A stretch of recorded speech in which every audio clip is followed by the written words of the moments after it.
And currently, how would you say South Africa fares in terms of like ethics?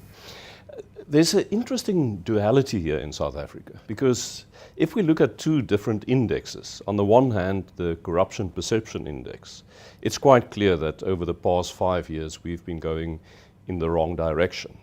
We've been slipping steadily over the 5 years in terms of our ranking. In other words, being perceived as being more corrupt. But then on the other hand, if you look, for example, at our corporate governance rating, and governance has everything to do also with the ethics of the organization, their rankings are quite high, often in the top 5 in the world. But of course, the focus there is more on the private sector. So also, if you look at our Companies Act, we are just about the only country in the world where boards of directors are expected to have a social and ethics committee, which tells you that ethics is quite high on the agenda.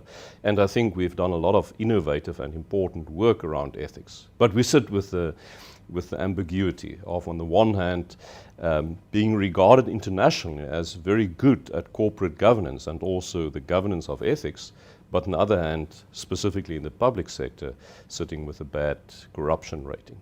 And I mean, you've recently written about the 5 areas which South Africans or South Africa should work towards in order to maintain an ethical culture. What are these 5 areas? Well, in order to build an ethical society, you really need the collaboration of all sectors in society.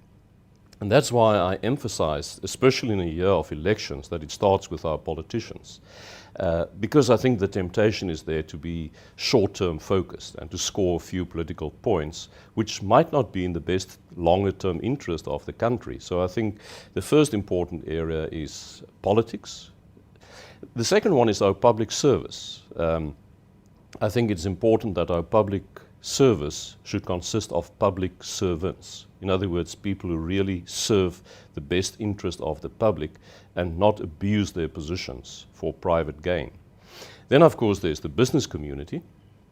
And in the business community, we see too many unethical practices still. The most recent one was the one in the construction industry, where there was price fixing, and which really is very high on the agenda.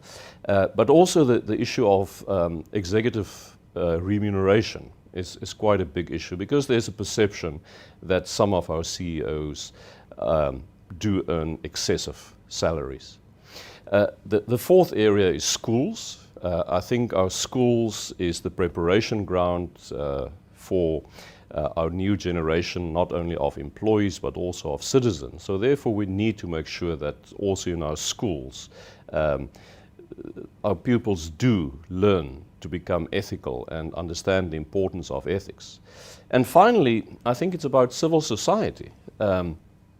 Ultimately, the big responsibility is with you and me, with every one of us, playing our role not only in resisting what is wrong, resisting corruption, but also in playing a constructive part in building an ethical, stable society.